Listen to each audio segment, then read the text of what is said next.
Muy buenos días, hermanos. Les saludo deseando que la paz de Dios esté gobernando sus corazones.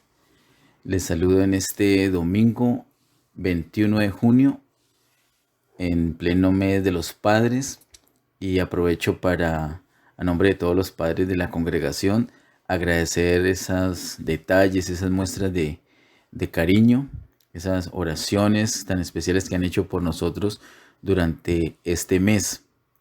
Muchas gracias. También muy especial ha sido la palabra que el Señor nos ha dado los miércoles en la noche. Una palabra muy especial para los padres. Les recuerdo que tenemos nuestra celebración especial para los padres el próximo domingo 28 de junio. Los domingos en la mañana nos estamos ocupando del tema el fin del siglo. Empezamos el primer domingo mirando lo que la palabra de Dios nos dice en Mateo 24 y 25 acerca de lo que sucederá a Israel. Luego vimos hace 8 días lo que sucederá a la iglesia. Y hoy tenemos un tema muy especial donde vemos lo que el Señor nos dice allí en Mateo 25 de lo que sucederá en este tiempo del fin del siglo para el resto de las personas. Vimos algo muy especial y fue en Mateo capítulo 13, verso 1 y 2, la clasificación de toda la humanidad en tres grandes grupos. Un grupo representado por la casa, que se trata de Israel. Otro grupo representado por el mar, se trata de los gentiles. Y otro grupo representado por la barca, que se trata de la iglesia. Y ya hemos visto lo que sucederá a la casa y a la barca. Hoy nos corresponde entonces mirar lo que sucederá con el mar. Ese es nuestro tema para esta mañana, el fin del siglo, el mar. Vamos a orar. Amado Padre Celestial, en el nombre de Jesús venimos delante de ti y abrimos nuestro corazón. Señor, te decimos, estamos dispuestos a recibir. Queremos recibir tu palabra, Señor. Necesitamos tu palabra. Envía tu luz y tu verdad. Guíanos por estas delante de ti, Señor. Queremos prestar mucha atención a tu palabra porque nuestro deseo es obedecerte. Pedimos iluminación por tu espíritu y de igual manera guía y fortaleza por tu espíritu para poner en práctica lo que tú nos vas a decir. Gracias, Señor, por todas las cosas. En el nombre de Jesús. Amén. Hemos visto que en Mateo capítulo 24 y 25 el Señor da una gran profecía en respuesta a tres preguntas que sus discípulos le hacen y las podemos ver en los primeros versículos del capítulo 24. Hemos visto y hemos destacado que hay tres partes muy importantes en esta gran profecía de estos dos capítulos. La primera parte está en Mateo 24, verso 1 al 31 y corresponde a las cosas que sucederán en el tiempo del fin del siglo, es decir, en los últimos 3 años y medio de esta dispensación de gracia. Eso se llama el fin del siglo, ese periodo. Allí en esos versículos vemos lo que sucederá al pueblo de Israel. También vimos, eso fue la semana pasada, el domingo pasado, entre Mateo 24, verso 32 y Mateo 25, verso 30, toda esa porción nos habla lo que sucederá a la iglesia en ese tiempo del fin del siglo. Y la última parte, que corresponde a Mateo capítulo 25, verso 31 al 46, es lo que corresponde a lo que sucederá en este tiempo del fin para las demás personas, para las naciones, es decir, los que ni son Israel ni son iglesia. Si el Señor solamente hubiera tenido en cuenta al pueblo de Israel y a la iglesia, entonces esta profecía hubiera quedado incompleta. Pero el Señor lo hizo perfecto, lo hizo completo, hace una revelación completa aquí, mostrando también lo que sucederá a las naciones o gentiles, que es la misma palabra en griega, traducida como naciones o gentiles. Y como les he dicho, se trata de el resto de personas que ni son el pueblo de Israel ni son iglesia. Eso es lo que vamos a mirar en esta mañana. Les invito a que estemos muy atentos. No es una palabra liviana, no es lechita. Le pido que tenga mucha paciencia y sobre todo que tenga su Biblia a la mano, que esté en una actitud de oración, que tome notas, que pueda ver esta prédica, escucharla una y otra vez con Biblia en mano, en actitud de oración, que tenga en cuenta que vamos a examinar la palabra de Dios, no vamos a mirar ningún comentario, ningún otro libro, sino lo que nos dice la palabra de Dios allí. Lo vamos a leer, vamos a confiar en la guía del Señor. Él nos ha mostrado unas cosas muy importantes allí. La mayoría de las cosas que hay en el capítulo 24 y 25 de Mateo son cosas que se han enseñado y se siguen enseñando de una manera incorrecta. Lo digo con claridad, de una manera muy vertical, con mucha seguridad. Lamento si suena ostentoso, si suena como con orgullo. Lo lamento mucho, realmente no es así. Si hemos podido ver algo, es porque muchos siervos de Dios han hecho la tarea de mostrarnos cosas, de orar por nosotros, y porque también hemos hecho el ejercicio de ir delante de Dios en oración, a leer, a estudiar, a meditar la palabra, a preguntarle las cosas. Es por gracia que el Señor nos ha mostrado las cosas que hemos podido ver, y seguramente que nos falta ver muchas cosas. Agradecemos los aportes que los hermanos puedan dar, hermanos de cualquier parte. Son bien recibidos los aportes, siempre y cuando sean de la palabra de Dios. Nosotros hemos decidido poner la palabra de Dios por encima de cualquier credo denominacional, de cualquier tradición, de cualquier comentario de libros o de seminarios. Así que la palabra de Dios para nosotros es la autoridad. Creemos lo que está allí escrito y hemos tenido la decisión de leer valientemente la palabra de Dios y creer lo que está allí escrito. La palabra de Dios es clara. No vamos a leerla y luego vamos, paso siguiente, a negarla. No, la leemos, paso siguiente, la creemos. Paso siguiente, tenemos en cuenta lo que hemos leído y creído para ponerlo en práctica en nuestras vidas. Que el Señor nos ayude. Vimos el domingo pasado que a la altura del capítulo 24, verso 32, hay como un quiebre en el diálogo, un cambio de términos. Se venía hablando de lo que sucedería al pueblo de Israel en los últimos 3 años y medio de esta dispensación, es decir, en el fin del siglo. Pero luego en el verso 32 en adelante empieza a revelarse lo que sucederá a la iglesia. Continúa así todo el capítulo 24 hasta el final, es decir, hasta el verso 51. Y en el capítulo 25 sigue con la iglesia del verso 1 hasta el verso número 30. Y luego en Mateo capítulo 25, verso 31, nuevamente hay un quiebre, un cambio en el discurso, y empieza a hablarse lo que sucederá en ese tiempo del fin del siglo a las naciones o a los gentiles, así también lo llama la palabra de Dios, es decir, a las personas que ni son Israel ni son iglesia. Ese es nuestro tema de hoy, ahí es donde vamos a enfocar nuestra atención. Mateo capítulo 25, verso 31 al 46. En Mateo capítulo 25, verso 31 dice: cuando el Hijo del Hombre venga en su gloria y todos los santos ángeles con él, entonces se sentará en su trono de gloria. Es un versículo clave y debemos comprenderlo muy bien, porque de eso depende que comprendamos lo que sigue. Habla del momento cuando el Hijo del Hombre venga en su gloria.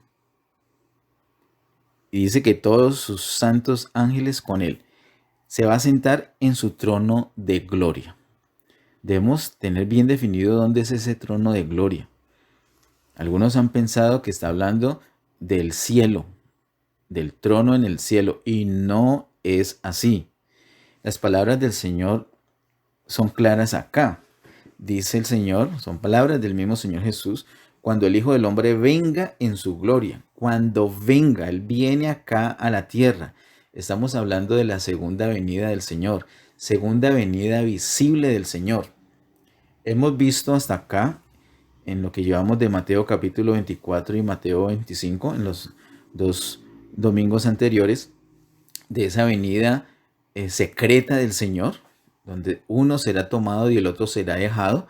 Eso corresponde a la iglesia. Pero luego de eso y que empieza la gran tribulación, esos 3 años y medio finales de esta dispensación de gracia, que empezará allí en Jerusalén y todo el pueblo judío va a ser perseguido, pero que, como hemos visto también, afectará a toda la tierra habitada. Así que en esa gran tribulación, después de esa gran tribulación, es que el Señor viene de manera visible. Ahí es cuando todo ojo le verá, como vimos hace 8 días. Después que eso suceda, un poco más adelante, el Señor, cuando suena la trompeta, recuerden que los muertos en Cristo resucitan primero, viene el tribunal de Cristo, luego se decide quiénes van a reinar con el Señor, los vencedores. Esos vencedores van a disfrutar de las bodas del Cordero, van a disfrutar de ese reino con el Señor en el milenio, pero vienen con el Señor nuevamente acá a la tierra. Eso lo vamos a ver un poquito más adelantico. Y ahí es donde dice el verso 31, cuando el Señor viene en su gloria. Él se va a sentar acá, es acá en la tierra. Y vamos a mirar una escritura muy especial, unos pasajes muy especiales donde nos habla del asunto. Les invito a que miremos Mateo capítulo 19, verso 28. Mateo capítulo 19, verso 28 dice: Y Jesús les dijo: de cierto os digo que en la regeneración, cuando el Hijo del Hombre se siente en el trono de su gloria, vosotros que me habéis seguido también os sentaréis sobre 12 tronos para juzgar a las 12 tribus de Israel. El Señor está hablándole aquí a los discípulos cuando le preguntan qué iban a ganar ellos por seguirle.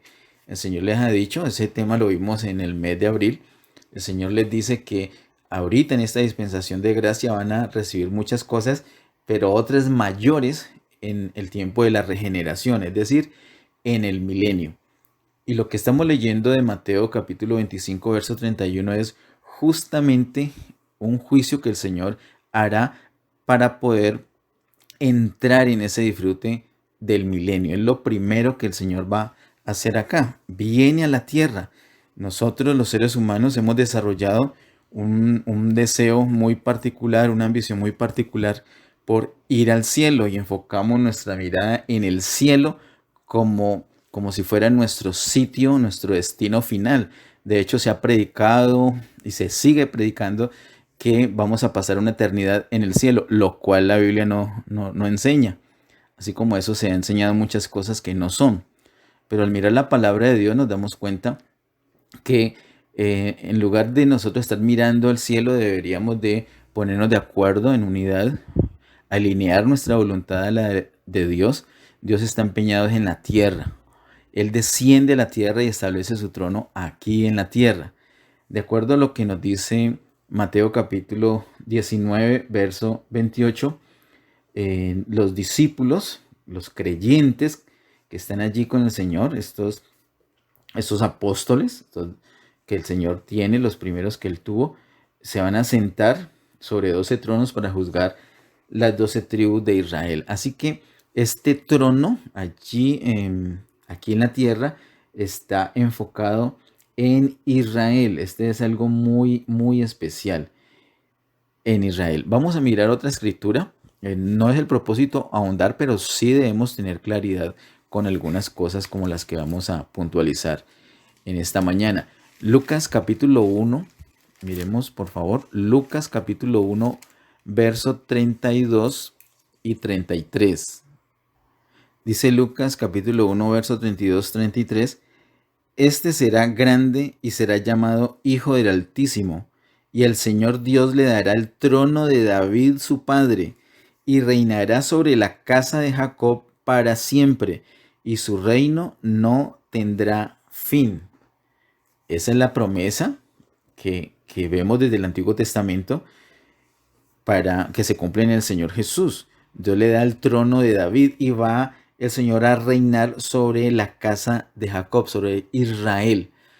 Esa es una instancia, por decirlo así. Eso obviamente que luego lo tendremos que mirar más despacio, pero se trata de una instancia o de una faceta del reino que tiene que ver con Israel. El reino del Señor Jesús sobre la casa de Israel. De esto se trata lo que estamos hablando. Dice que el Señor Dios le dará el trono de David su padre, versículo 32. Miremos también, por favor, en Jeremías capítulo 3, verso 17. Volvemos hasta aquí, está Jeremías capítulo 3, verso 17.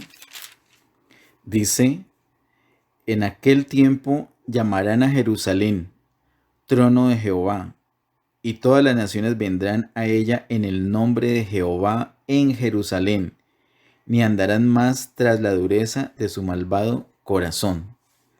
Es el mismo trono del que estamos hablando.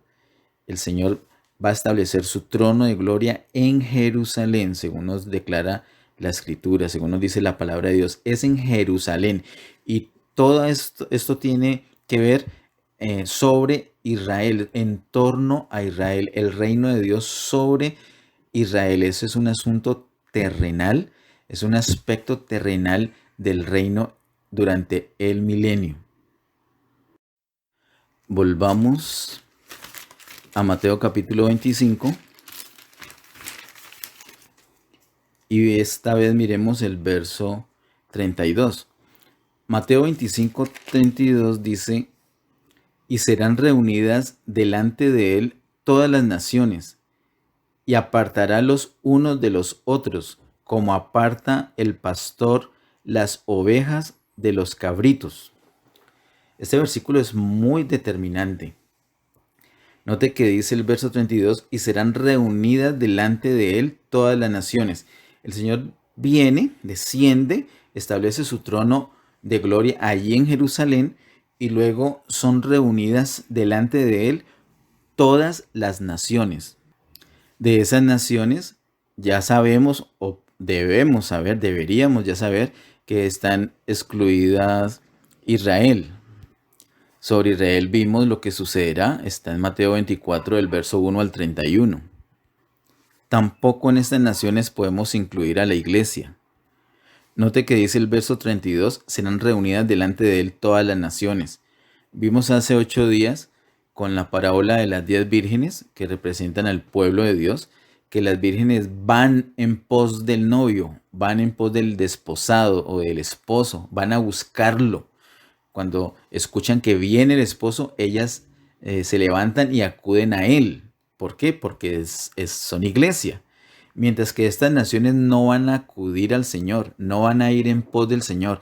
El Señor desciende visiblemente, establece su trono de gloria en Jerusalén. Eso es algo visible. Sin embargo, las naciones no lo van a buscar. ¿Y por qué no lo van a buscar? Porque no son creyentes, porque no son del Señor. Se requiere que ellas sean convocadas. Dice el verso 32 que serán reunidas delante de él las naciones. Esto es lo que va a suceder. Ahora, ¿cuáles son esas naciones entonces? No es Israel, ni tampoco es la iglesia. Así que son el resto. Las personas que ni son Israel ni son iglesia. Algo sucederá con esas naciones o con esos gentiles que nos muestra la palabra de Dios con más detalle en Apocalipsis. Le invito a que miremos en Apocalipsis capítulo 16, verso 13 al 14.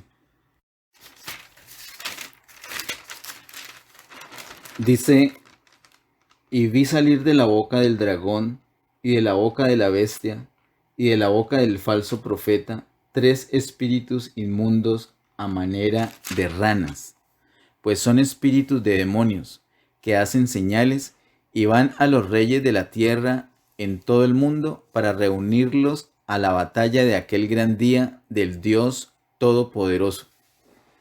Se ponen de acuerdo aquí, según lo que vemos, Satanás, el anticristo y el falso profeta, para convocar dentro de las naciones. Van a los reyes para armar un ejército para ir contra el Señor. Miremos el verso 16 de allí mismo de Apocalipsis capítulo 16. Dice, y los reunió en el lugar que en hebreo se llama Armagedón. Es muy conocida el nombre por lo menos, y en películas, pero más bien poco de Biblia. La batalla del Armagedón. ¿De qué se trata? Como hemos visto, es una convocatoria que el anticristo, Satanás y el falso profeta hacen entre las naciones que hay. Esas mismas naciones de las que estamos hablando en Mateo capítulo 25, verso 31 al 46. Dentro de esas naciones, el anticristo hace un ejército para él, juntamente con Satanás y el falso profeta. Hace un ejército que van a destruir a Israel. En pocas palabras, eso es lo que sucede. Miremos en Apocalipsis capítulo 19, verso 11 al 15. Apocalipsis capítulo 19, verso 11 al 15 dice, entonces vi el cielo abierto, y he aquí un caballo blanco, y el que lo montaba se llamaba Fiel y Verdadero, y con justicia juzga y pelea. Sus ojos eran como llama de fuego, y había en su cabeza muchas diademas, y tenía un nombre escrito que ninguno conocía sino él mismo. Estaba vestido de una ropa teñida en sangre, y su nombre es el Verbo de Dios. Y los ejércitos celestiales, vestidos de lino finísimo, blanco y limpio, le seguían en caballos blancos. De su boca sale una espada aguda para herir con ella a las naciones, y él las regirá con vara de hierro, y él pisa el lagar del vino del furor y de la ira del Dios Todopoderoso. Miremos, este relato es muy especial. Esa misma novia, esos vencedores que han entrado a las bodas del Cordero, que están disfrutando de ese reino con el Señor, se convierten ahora en su ejército celestial y vienen juntamente con el Señor a la tierra precisamente para hacer pelea contra el anticristo y el falso profeta y el ejército que ellos han levantado contra el pueblo de Israel. Dice el verso 14, y los ejércitos celestiales vestidos de lino finísimo. Esa es la iglesia, la parte de los vencedores de la iglesia. Y en el verso 15, de su boca sale una espada aguda para herir con ella a las naciones. ¿Cuáles son esas naciones? Esas naciones que nos menciona Mateo capítulo 25 del 31 al 46. Sigamos leyendo allí mismo en Apocalipsis capítulo 19, del verso 19 al verso 21. Apocalipsis 19 al 21 dice, y vi a la bestia, a los reyes de la tierra y a sus ejércitos reunidos para guerrear contra el que montaba el caballo y contra su ejército. Y la bestia fue apresada, y con ella el falso profeta que había hecho delante de ella las señales con las cuales había engañado a los que recibieron la marca de la bestia y habían adorado su imagen.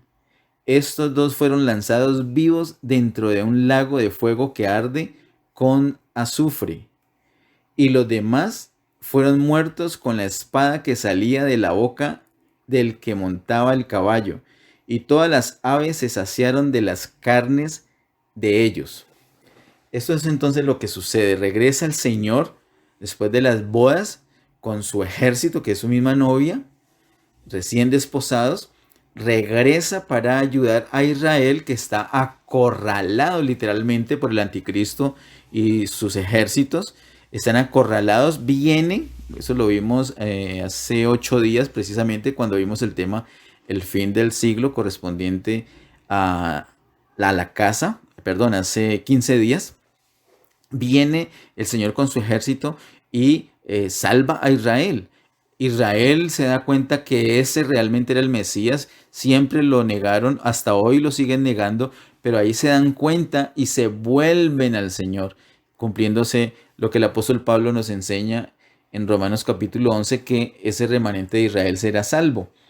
Así que dice aquí también en Apocalipsis capítulo 19 lo que sucederá con el falso profeta y y con el anticristo.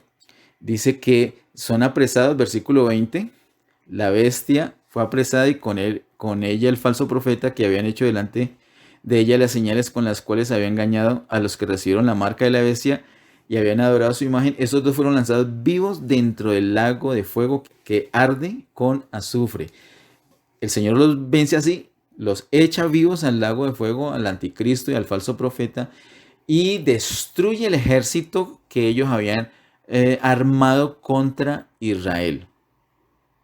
Así que ¿quién nos queda allí? Además de Israel, la iglesia ya no está, la iglesia parte ha regresado con el Señor como su ejército y la otra parte está en una disciplina temporal, que eso también lo hemos visto y lo recordamos hace 8 días, domingo hace 8 días. Pero ¿qué más gente queda allí? El resto de las naciones. Ese resto de las naciones que no fue destruido, es decir, ese resto de naciones que no hicieron parte del ejército del anticristo. Ya hemos identificado la población, es decir, a qué se refiere ese término naciones. Hemos visto que se trata de los que han quedado vivos en este momento.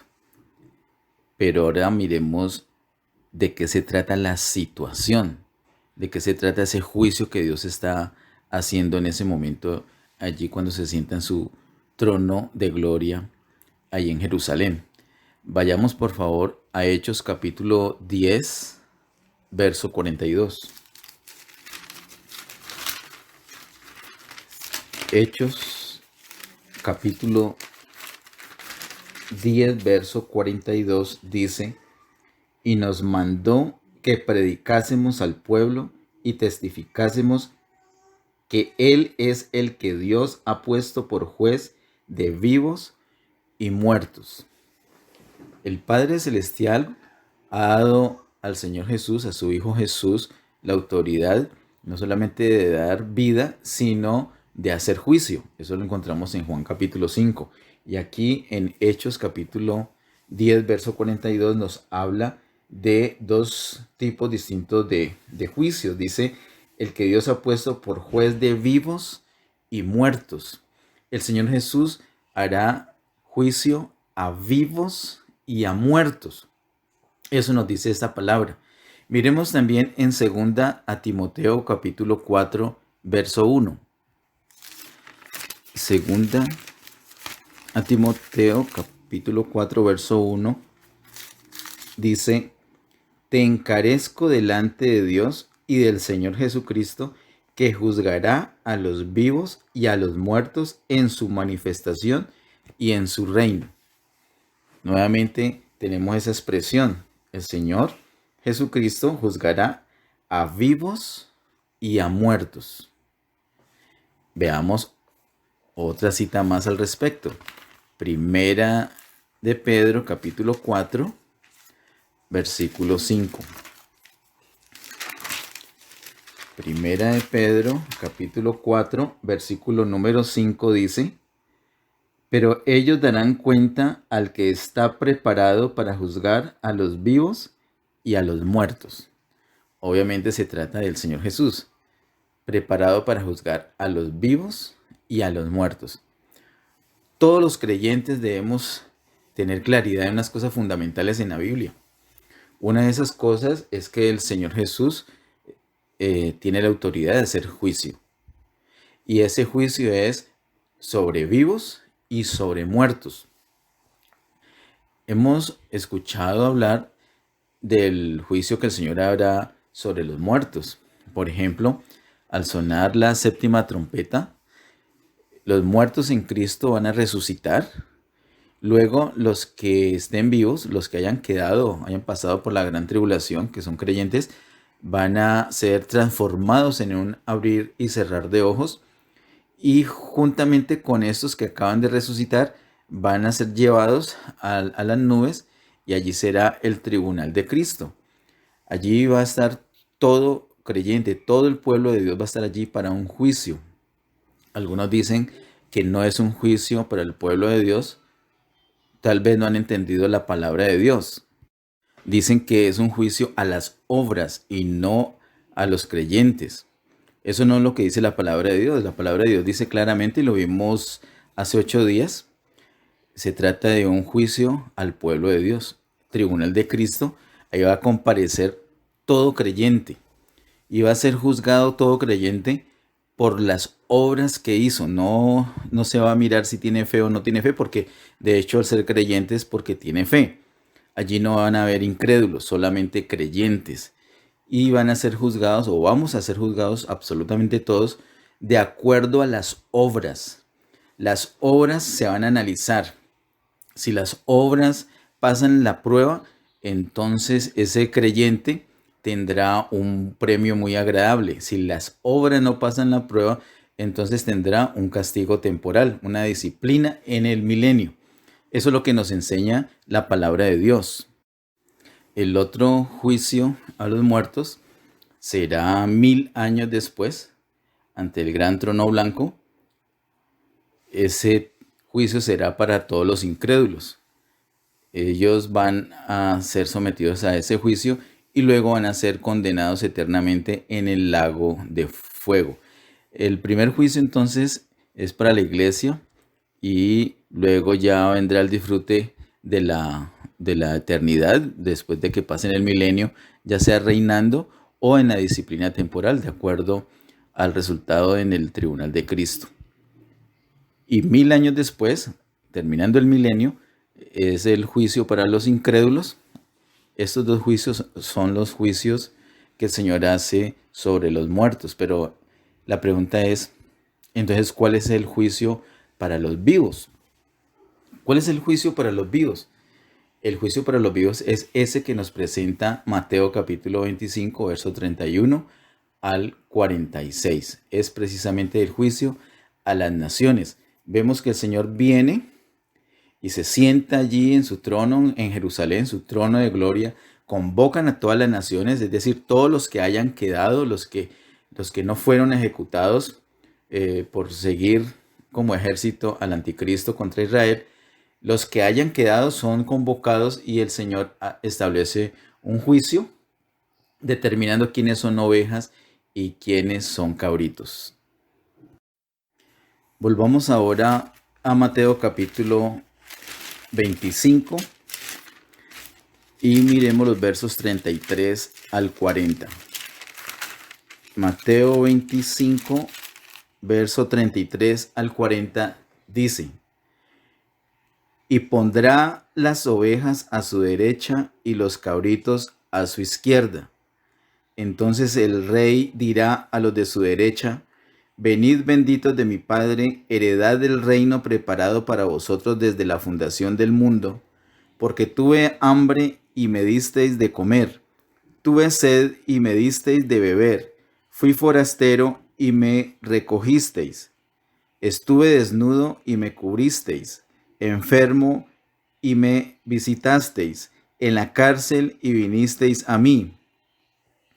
Entonces los justos le responderán diciendo: Señor, ¿cuándo te vimos hambriento y te sustentamos, o sediento y te dimos de beber? ¿Y cuándo te vimos forastero y te recogimos, o desnudo y te cubrimos?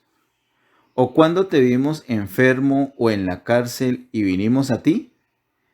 Y respondiendo el rey les dirá: de cierto os digo que en cuanto lo hicisteis a uno de estos mis hermanos más pequeños, a mí lo hicisteis.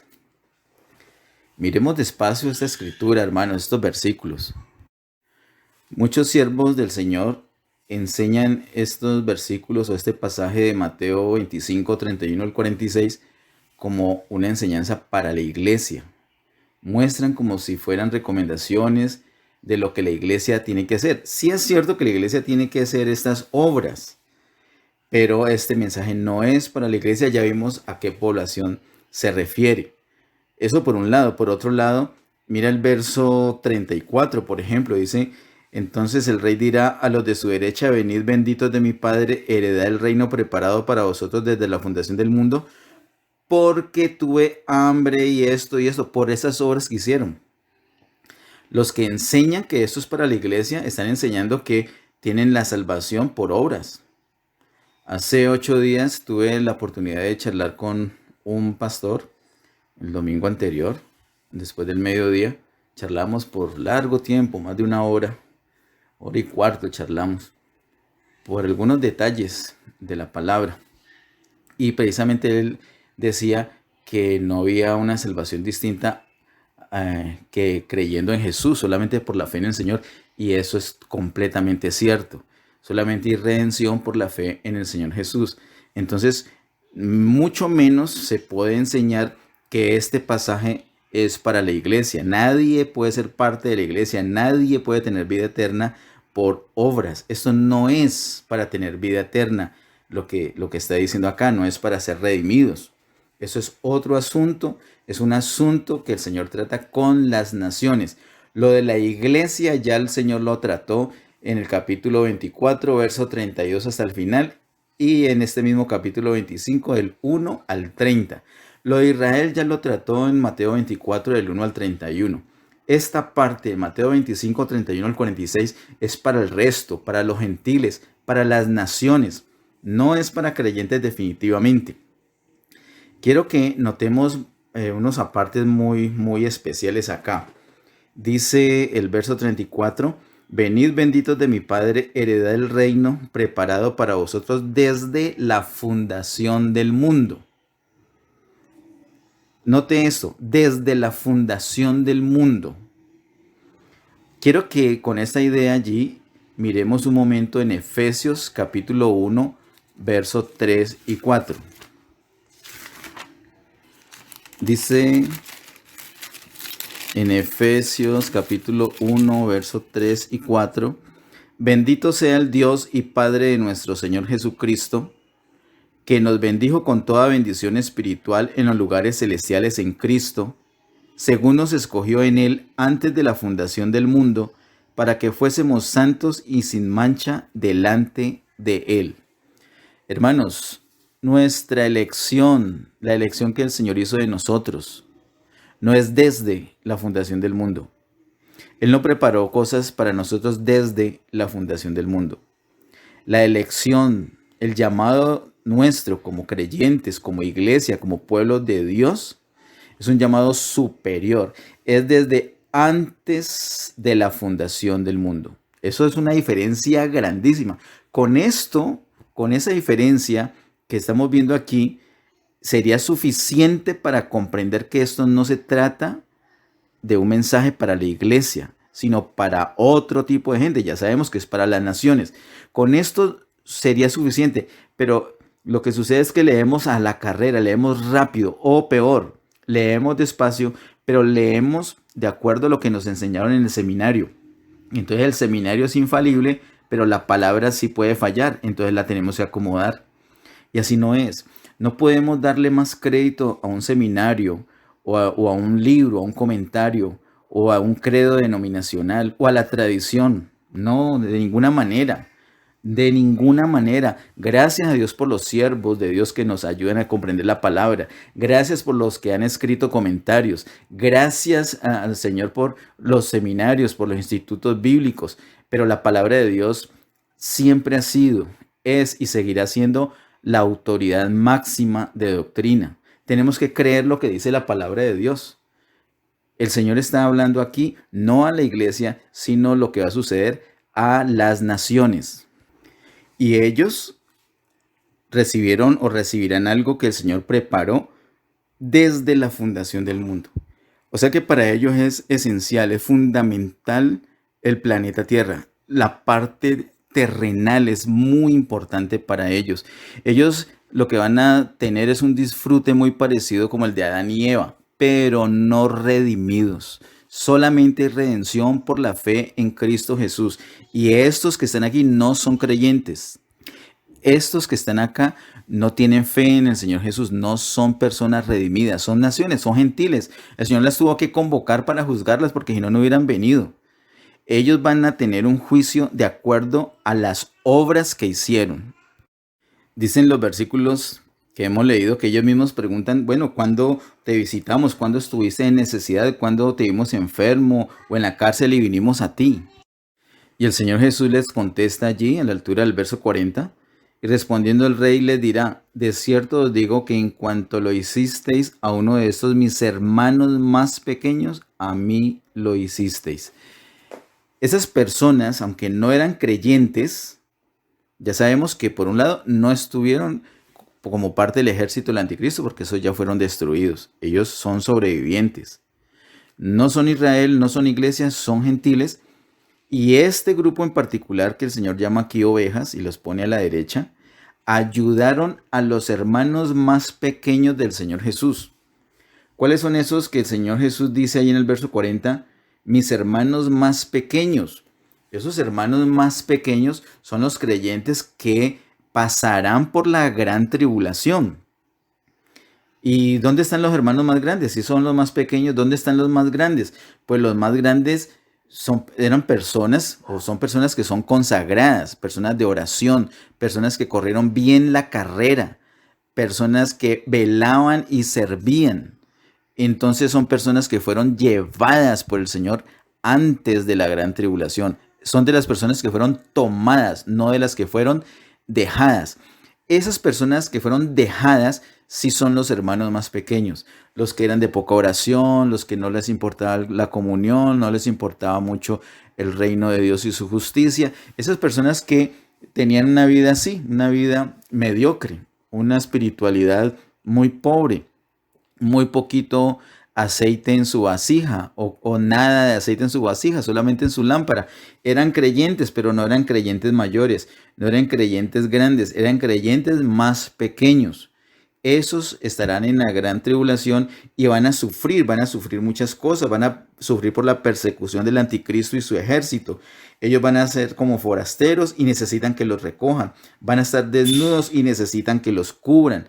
Van a estar enfermos o en la cárcel y algunas personas van a ir a ellos, les van a ayudar, les van a dar comida, les van a dar agua, les van a dar un alivio en su dolor, en su persecución, en su angustia.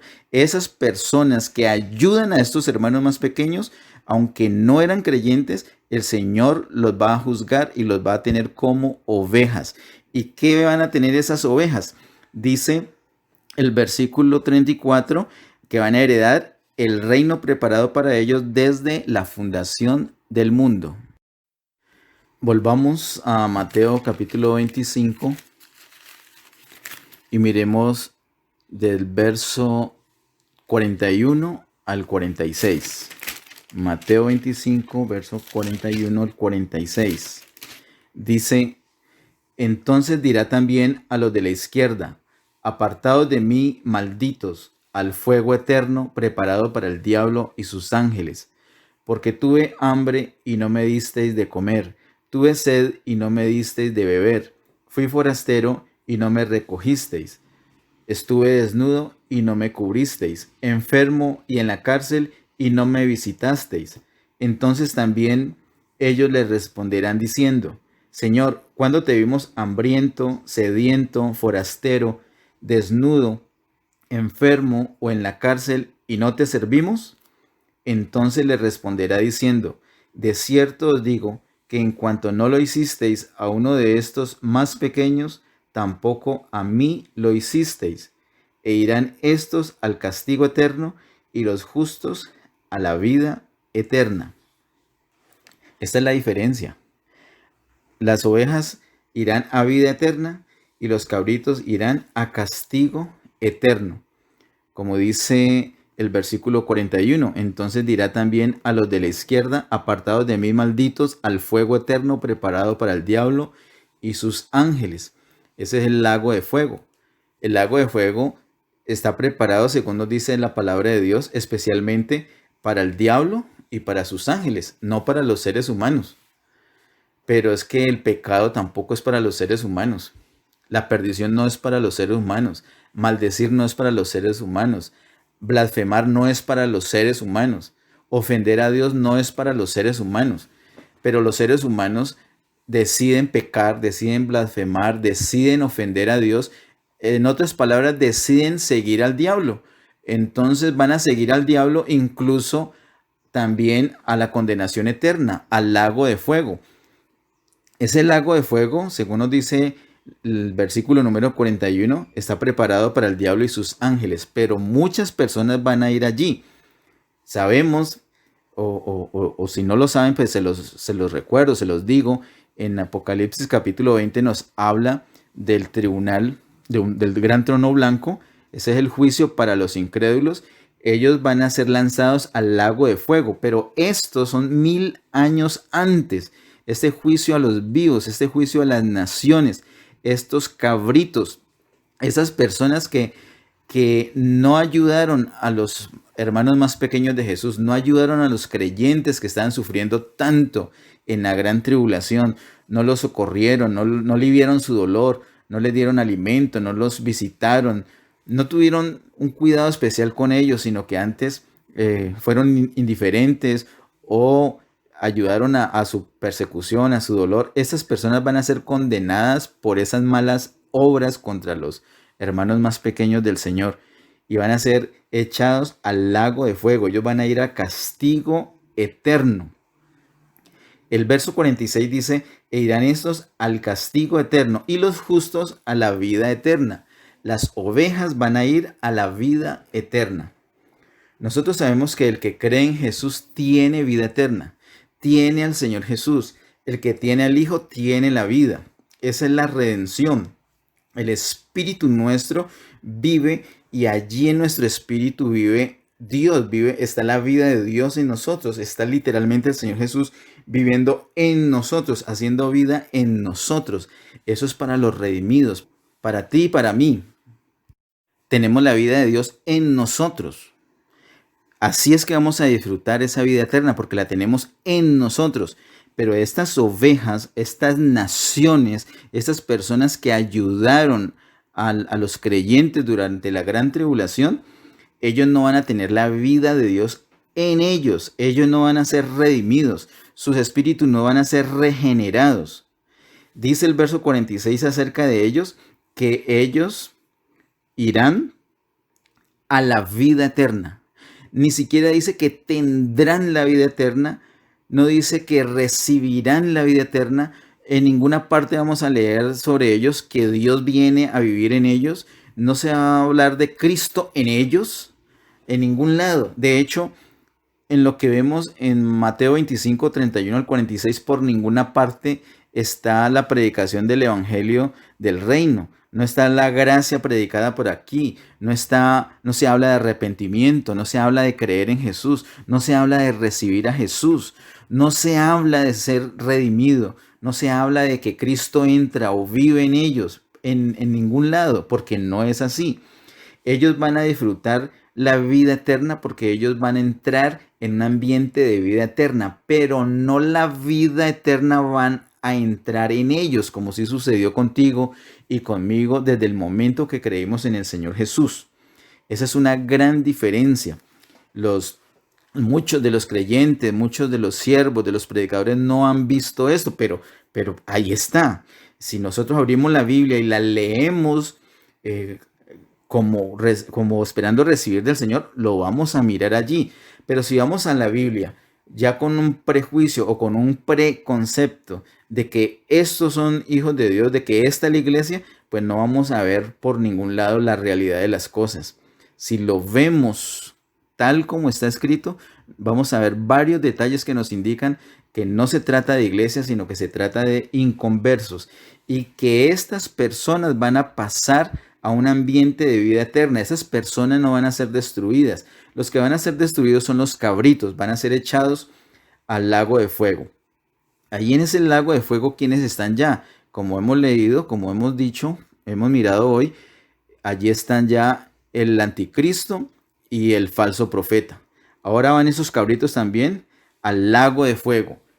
Y 1000 años después, entonces será el juicio donde todos los incrédulos van a ser echados en el lago de fuego, los que, los que van a resucitar allí para ese juicio, y posteriormente también el diablo. Eso lo dice Apocalipsis capítulo 20. Pero estas personas van a pasar al milenio, van a disfrutar en ese reino, y como vamos a ver un poquitico más adelante, también van a estar en cielo nuevo y tierra nueva.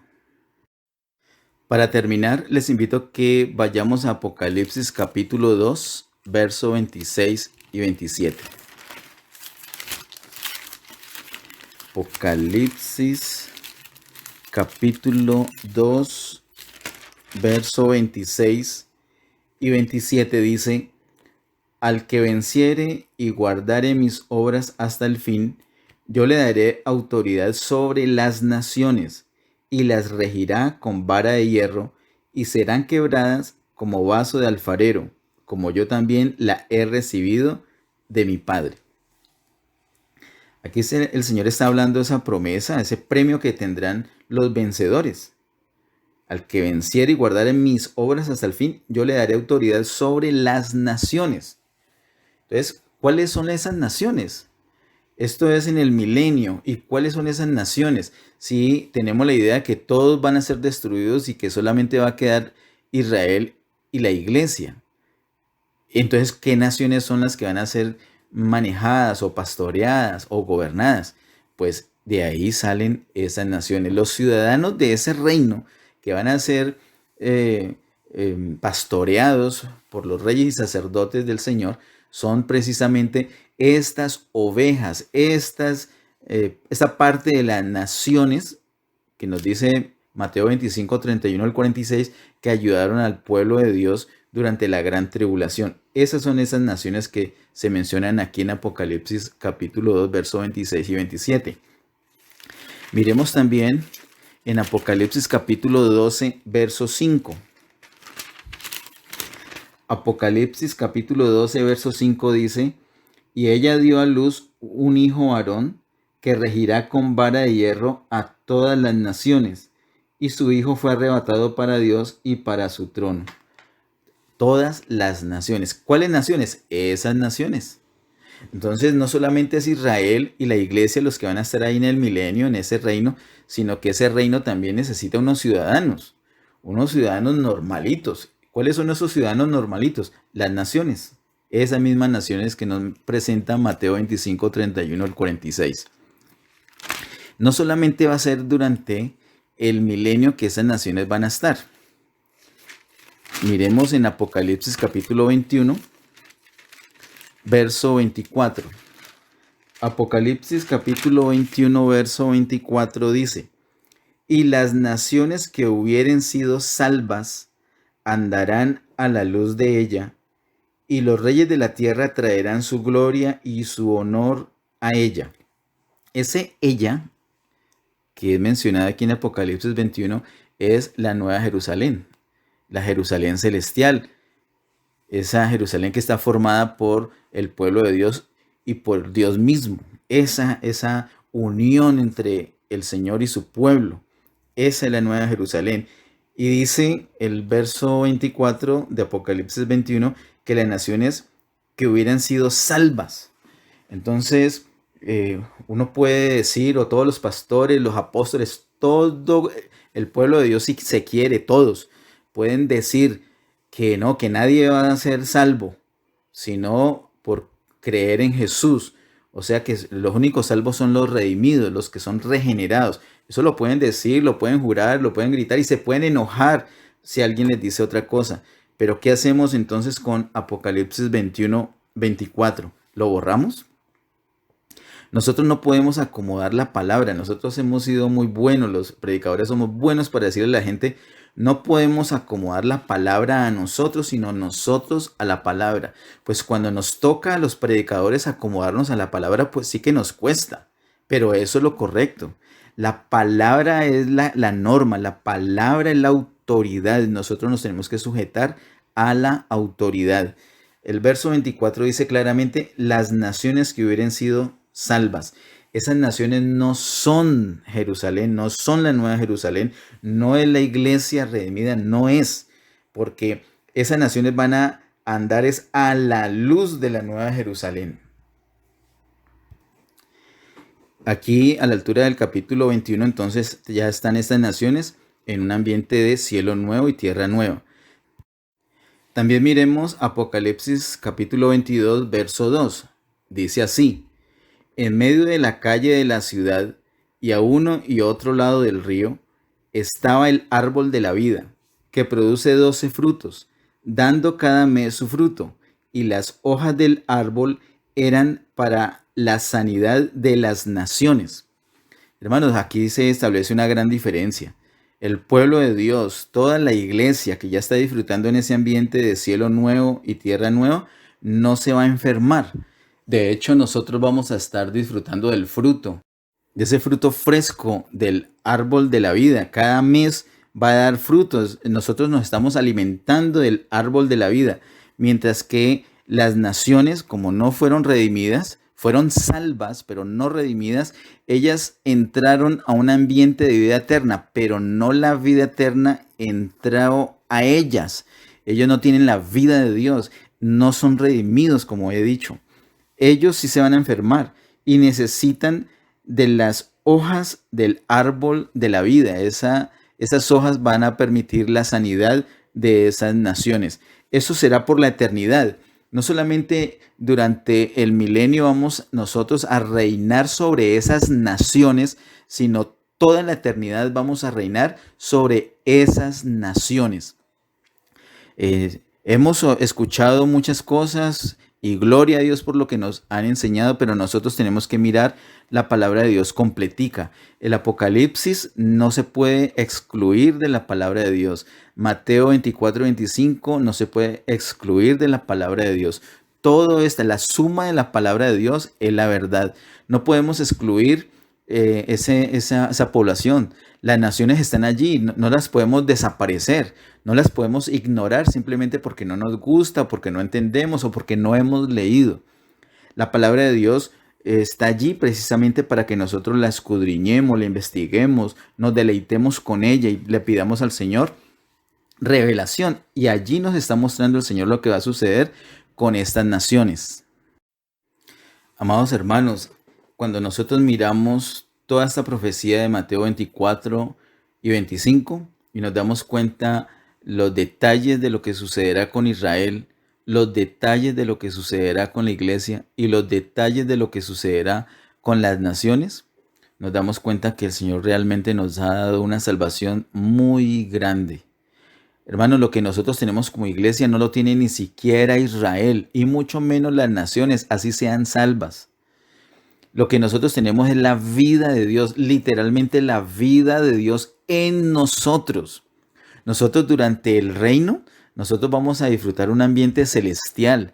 Nosotros vamos a estar acompañar al Señor donde sea. Si el Señor nos necesita en el cielo, allí. Si nos necesita en la tierra. Así como hemos visto hoy y como vimos hace 15 días que el Señor viene a salvar al pueblo de Israel. Y la iglesia está con él.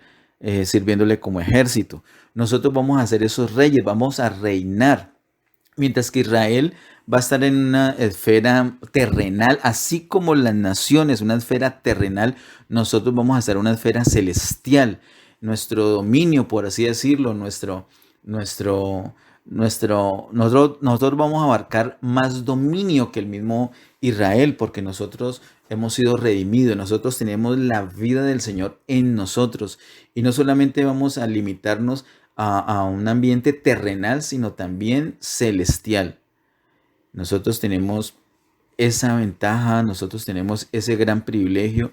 Debemos mirar despacio esta profecía, deleitarnos, darle gracias a Dios, adorar al Señor por lo que ha hecho, por lo que ha dispuesto, por habernos redimidos. Hermanos, ¿quiénes éramos tú y yo?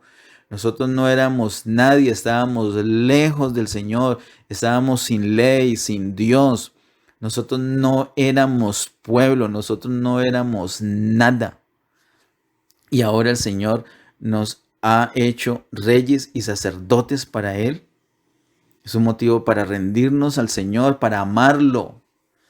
Es un motivo para hablar a otros del Señor. Hablemosle a Israel del Señor. Hablemosle a las naciones del Señor.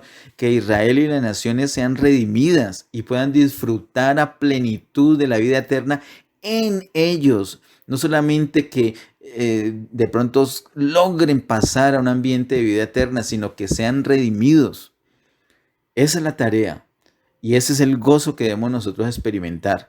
El Señor realmente nos ha dado una salvación muy, pero muy grande. Oremos y démosle gracias al Señor. Amado Padre, en el nombre de Jesús, muchas gracias, Señor, por tu palabra. Gracias, Señor, por lo que has dispuesto para nosotros. Gracias por salvarnos. Ahora te pedimos, Señor, que nos ayudes, Señor. Queremos ser tenidos por dignos de escapar de esa gran tribulación. Ayúdenos, Señor, a velar y servir. Ayúdenos a hablar a otros de ti. Ayúdenos a todo el tiempo, usar todos los medios que tenemos disponibles para hablar de ti, para dar ejemplo, para alumbrar. Señor, en esta hora te alabamos y te bendecimos. Yo te doy gracias, Señor, por salvarme. Gracias por la casa, gracias por la familia. Gracias por Getsemaní. Gracias por las personas que han llegado a Getsemaní. Gracias por las que vendrán. Gracias por tu iglesia, Señor, en todas partes. Gracias, Señor, pedimos que des revelación a los predicadores, Señor, que todos seamos muy responsables para estudiar tu palabra, para confiar en tu palabra. Damos el crédito y te damos gloria, Señor, por tus caminos. Gracias, Señor, por todas las cosas. En el nombre de Jesús. Amén.